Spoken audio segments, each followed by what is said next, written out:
This podcast is brought to you by North Carolina's electric cooperatives.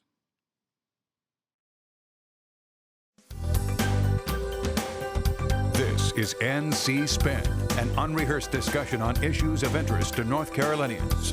Now, here is your moderator, Tom Campbell. Thank you for joining us on this week's NC Spin. We've got three new statewide polls that help us understand how voters feel about impeachment and the 2020 elections. This should be great. We've got lots to talk about, beginning with FEMA's refusal to provide assistance to Hurricane Dorian victims. We'll talk about another storm at the state NAACP and a possible conspiracy regarding Medicaid managed care if we've got time. And of course, as always, we're going to ask the panel to tell us something we don't know. Joining us on this week's panel, Cash Michaels, our favorite journalist and filmmaker, Chris Fitzsimon, director of the Newsroom, John Hood, syndicated columnist and author, and Becki Gray from the John Locke Foundation, an award-winning medalist at the State Fair. That's We'll right. talk about that. We'll begin our uninterrupted debate after these brief messages from our underwriters. From treating the newest member of your family to helping a loved one make end-of-life decisions, your family physician is with you every step, for every stage of life, for every member of your family. Despite a healthcare landscape fraught with potential landmines, family physicians across North Carolina are providing you a lifetime of committed, dependable medical care. Family Physicians, your trusted healthcare advisor for life. Life's busy, but you're in control. As an electric cooperative member, you have access to lots of tools to help manage your home energy use and budget, so you can focus on what's most important. NC Spin is brought to you in part by the North Carolina Farm Bureau. The Farm Bureau and Agriculture. We keep North Carolina growing. Let's get started. While the 2020 elections are months away, we're still curious about how people feel about the candidates and the issues. And three recent surveys have some trends worth noting. So we're going to ask our panel to discuss the public policy polling survey, the Meredith poll, and a poll released Wednesday from East Carolina University. John, I want us to compare and contrast these polls, but let's start with the impeachment issue. PPP and Meredith show just under half the registered voters surveys support impeachment. Now, the PPP poll says 48% are also opposed, but 41% are opposed, and East Carolina's got a 50% opposition to impeachment and removal, with 44% favoring it. Now, the ECU poll has a little bit different wording because it says removal. Does that make a significant difference in these findings? I think it probably does. The problem with comparing polls across different survey organizations is that there are a number of things that could explain differences. Things like the sampling methodology, whether it's weighted or not. One of these polls is not weighted by demographics, the other two are. But I think in this particular case, just looking at the wording is absolutely critical. The Meredith poll simply asked, do you think there's enough evidence for an impeachment inquiry? And it had a much more positive response. The number of people opposing that was the lowest. PPP simply asked, are you for or against impeaching President Trump? It didn't explain what they meant. And it was about it was about evenly split. The ECU poll said, are you in favor of impeaching and removing President Trump? And there was more opposition. About half the sample was opposed, about 44% in favor. So I think it was the choice of wording. Lots of people assume impeachment means removal. Oh, yes. But some yes. people know the difference. So you have to be very specific when you're going to ask a question like that to get a useful answer. Cash, in reading these polls, and I'm sure we all did, in looking at these polls, it raised the question in my mind, is this all about Trump? Is this 2020 election just about Donald Trump? Regardless, I mean, even state candidacies, is that what we're about here? He is the center of our political hurricane right now. And keep in mind, just referring back to your question about the polls, I think the key thing that we're not reminding ourselves of is where is President Trump as far as his approval ratings are concerned. I believe his approval is actually dropping in North Carolina as well as every place else. I want to get to that because the truth is the approval ratings in all three of these polls are pretty doggone close. Meredith shows he's 40% approval, which, by the way, is down 4% from this spring. PPP shows 44% approval, ECU shows 46%.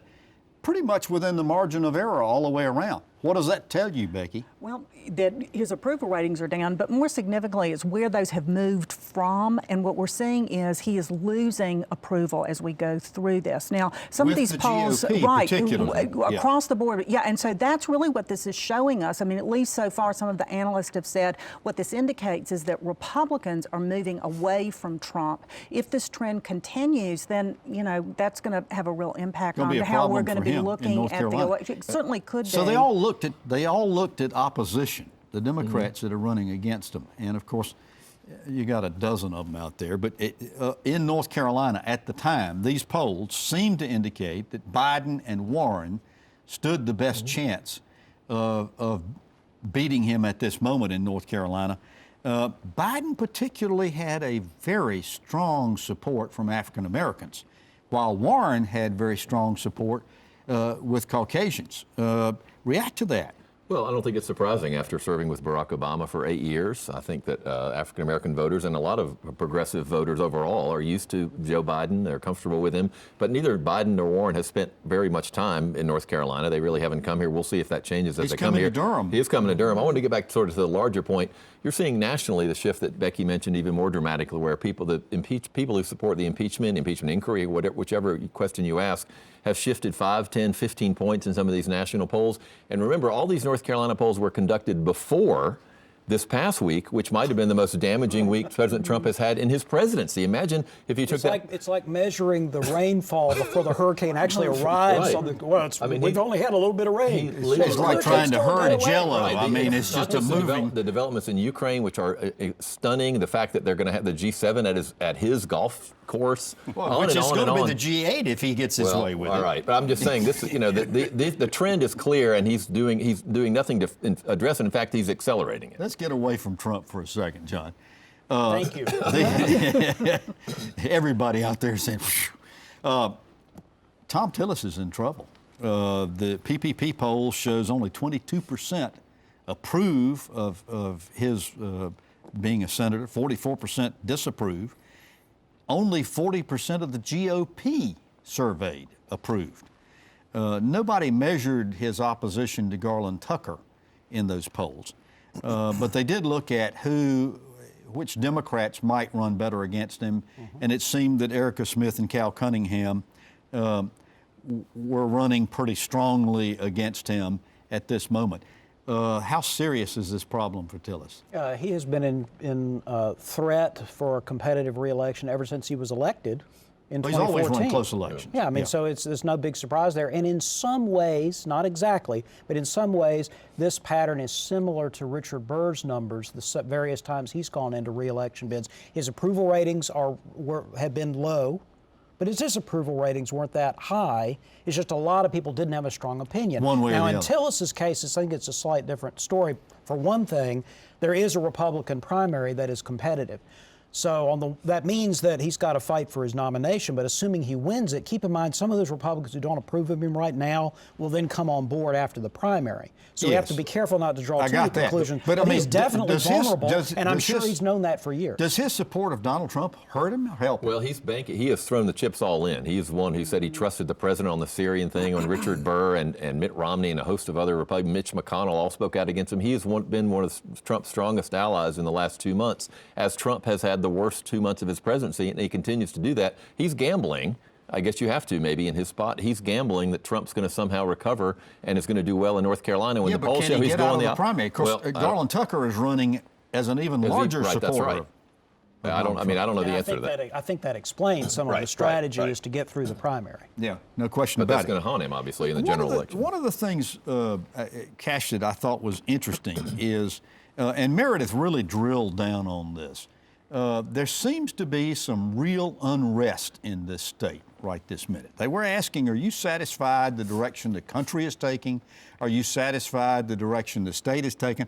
Only 34%, almost 35% said they were satisfied with the direction the country was taking. 60% said no, they're dissatisfied. And about 43% said they were satisfied with the direction of the state. 46% said they were dissatisfied. Unrest? People, I'm not going to say it that way, I'll say it this way. People need to feel as if they're moving forward, if they're progressing. And given the Republican leadership in the General Assembly, given Trump's leadership, and given what's happening in Congress, and the fact that people see political games, and they don't see how have more money in their pocket. They're told that the economy is improved. They don't feel it. They still have the same amount of bills. Their paycheck hasn't gone up. People need to feel progress in order to make polls like that. But they said I think it was Meredith. Meredith said that there was a large percentage of people said the economy was strong, and they saw that it was going to continue to be strong for somebody else for the next year.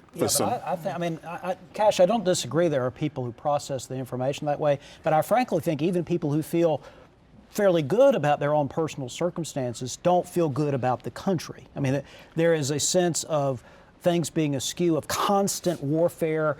Yeah. I truly believe that whether it's at the national level or in even some of our state races, I think candidates who project that they will bring like a return to normalcy, calm everything down, we will be less in your life for a while, will be very attractive. I want to ask you. Just less combative, I think is a big key to that. Now, as a Meredith alum, I want to ask you that Meredith asked some very interesting and penetrating questions, a very lengthy poll that they took. I thought was very interesting. 67% of the people who were polled said they favored the state passing the ERA amendment. React to that. Well, I mean, that's one of those, we've seen this re-emerge. I think Erica Smith in the North Carolina Senate has been one who has said we need to do this. Yeah. That's one of those, I mean, nationally that's already happened. I don't know that it's one of those necessary things. And and maybe we should look at it. And if this polling is any indication, maybe there's an interest in that. And they also, Meredith, did some gun control polling, and 76% said they were in favor of the red flag law, which essentially says if a judge declares that you have mental problems or whatever like that, they can actually confiscate your weapons. Any chance of that passing in North Carolina? As strong as the gun lobby is here, I don't think so. All right, so but another question, let me just mention this, that Meredith asked was about redistricting. Yes. And if people were in favor of that, and they are. And so, that's right. Redistricting reform. Yes, yeah. I'm sorry, and overwhelmingly in favor of that. So that's another one. I hope our legislators are listening to these kind of things. Now, these are things people really are interested in. We say in these early months, because the primaries is not until March, we say don't put too much credence in polls that are taken in months like this. But these polls are pretty consistent. How much stock do you place in them? Well, you shouldn't put a lot of stock in matchup questions for the fall of 2020 because they do not necessarily pan out. What you should be focused on are people who are incumbents and where their numbers are, people who are already known to the voters. The point I'm making is, like Erica Smith and Cal Cunningham, they are competitive candidates potentially, but most North Carolinians don't know them yet. So I wouldn't draw a lot of conclusions about that. But looking at incumbents and where they are, that is important. Well, and Governor Cooper had pretty strong approval ratings here. It was 48% for him and 32% opposed. He was the strongest of the statewide candidates. I think another real value of polling this early is to use this as sort of a benchmark or a starting point, if you will, so that as we go through this next year leading up to the election, looking for trends, looking for where those numbers may shift, may give us a lot more information than just these polling numbers standing alone. Good point. Let's switch gears here. Hurricane Dorian did not directly hit our state. It affected with some tornadoes and particularly on the Outer Banks around Ocracoke. Governor Cooper applied to FEMA for disaster response funds, but was informed the application was denied because it wasn't considered severe enough to warrant individual assistance funding. The governor decided not to appeal that decision. Instead, said he was going to appeal to the Small Business Administration to provide low-interest loans for those impacted. Chris, what happens if those who were affected by this don't qualify for an SBA loan. Is there some other relief? Well, the state has a relief program that it can institute. Ocracoke was hit pretty hard. I know folks that have property there. I think they will tell you that was a significant amount of damage on that island and other places on the Outer Banks. The state has a rainy day fund. There's processes to do that. It was a disappointment that FEMA didn't award the funds. It's interesting that the governor didn't appeal that, but I do think the state has to step in where needed. I think for those of us who've been natives of North Carolina here for a long time, we know these storms open up inlets, they close inlets, they shift sand around. All kinds of problems happen because of these storms. It really raises the question, John, should we be using public funds, either federal or state, to pay for restoration for individuals who have damage by the storms? I think it is particularly problematic when you do it more than once. In other words, when people have made, over the course of owning a piece of property, multiple claims about a coastal property, I simply think we have to consider what an insurance policy person would call moral hazard, which is simply, if you reduce the cost of taking a risky action, people will take more risks. If you make it artificially inexpensive to have a coastal property, more people will try to have coastal, and it will, by the way, prop the prices up. And I think that the market prices in this case is completely distorted. The real risk of owning along a floodplain or along a river or along a coast is the real cost is higher than it appears to be. And so people do it and they continue to do it. And I'll say something even more controversial than that. I think at some point we've simply got to get out of the business of thinking that emergency disaster relief is a federal matter. It really ought to be handled at the state and local level. States that have historical problems with flooding, with fires, they need to make proper arrangements for that. I just think it is a bad idea for this to be so consistently a matter for Washington instead of people in the state, in the localities, planning ahead and taking appropriate precautions. I want to dovetail on that for a second, because I own property along the coast of North Carolina, and we have had periodically damage that has been done. The Natural Resources Defense Council estimated that there are 10,000 buildings in North Carolina that are subject to repeated flooding. Now, the question, going back to what we were talking about here, is can the government tell people what to do with their property? I mean, John just finished saying, you know, if you're willing to take the risk, that's fine, but the taxpayer shouldn't be the ones paying for it. That's the key. Who assumes the risk for that? And it should be the property owner. You know, government ought not be able to tell you what to do with your property, but they also ought not bail you out when you make bad decisions. You know, that's what personal responsibility is all about. You should assume the risk when you make those purchases or those decisions. But there are people who are now saying that the state or the feds should step in and buy some of these coastal properties that are subject to flooding. In fact, North Carolina and FEMA have approved $19 million to acquire some 130 residential structures in floodplains in North Carolina after Hurricane Florence. Good use of money? Not? What do you think? No, the law is pretty clear about government buying property, taking property.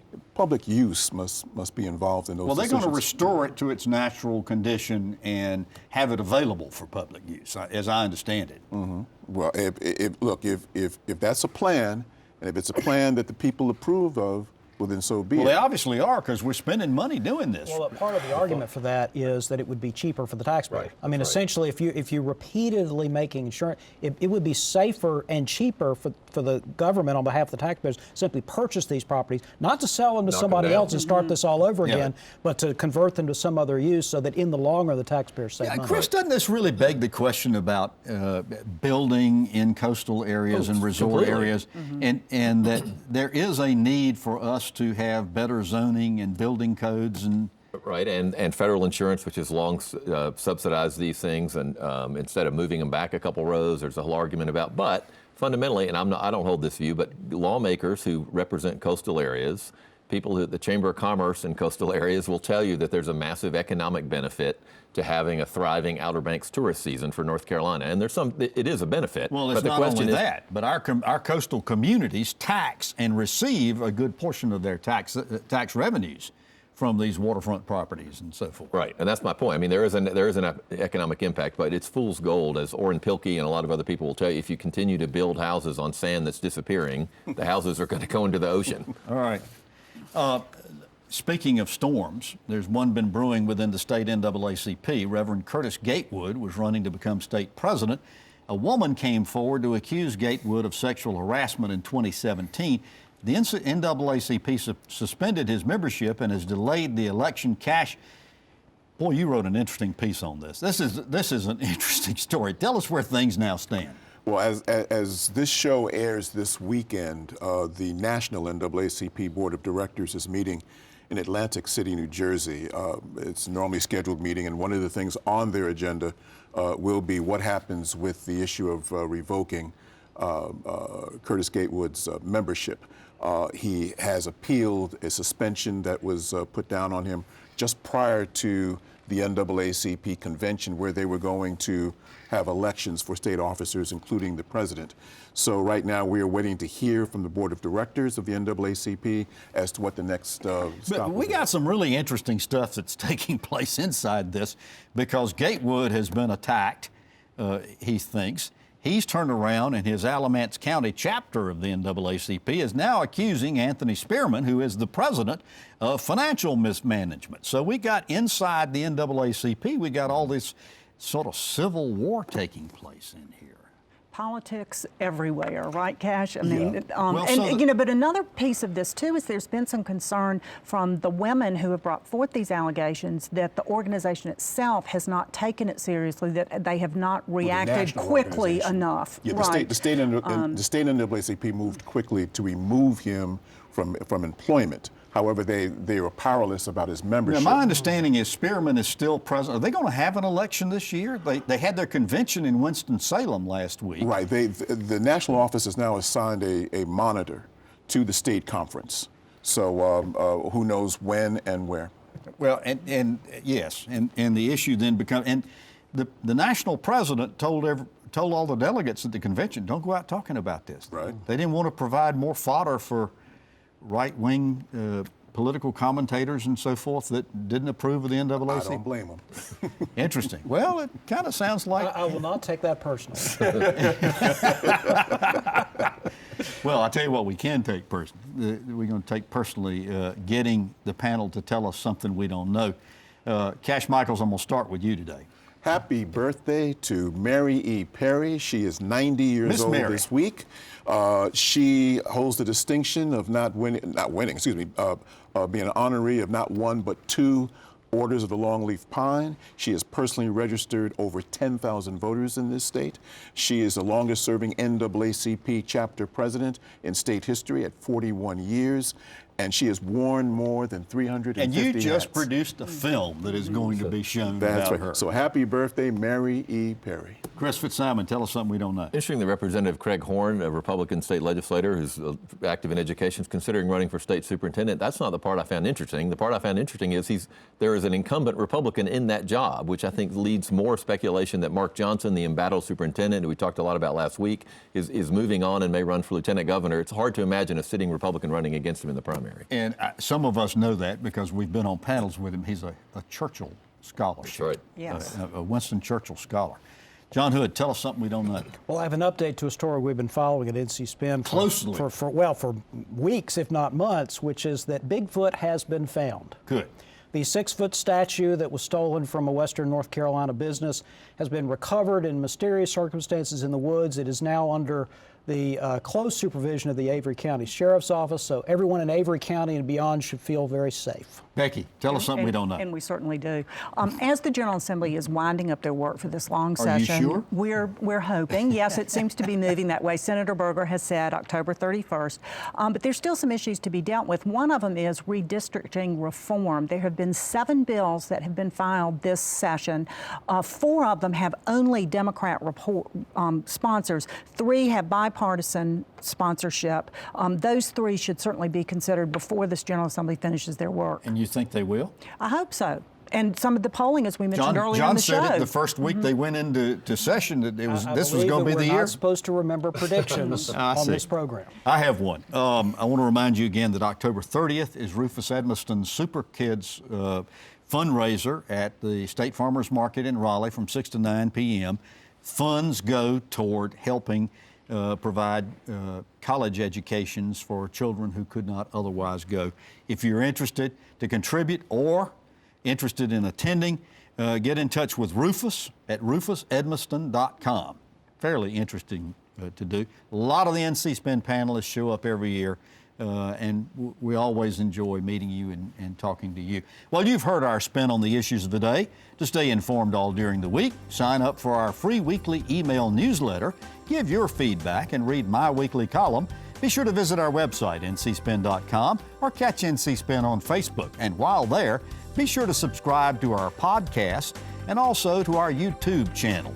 Join us next week when we'll have more balanced debate for the Old North State. Until then, stay informed and watch out for the spin.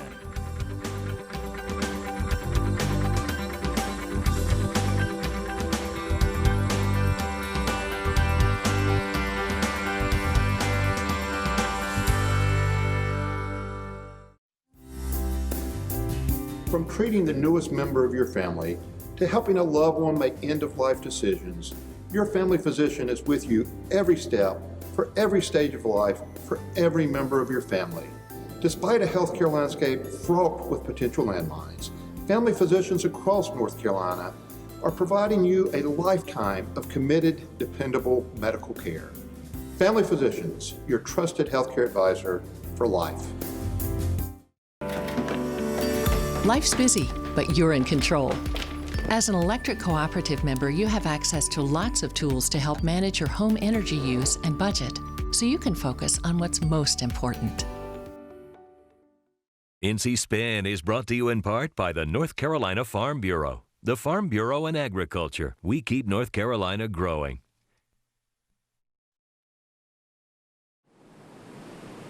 North Carolina Channel is made possible by the financial contributions of viewers like you who support the UNC TV network.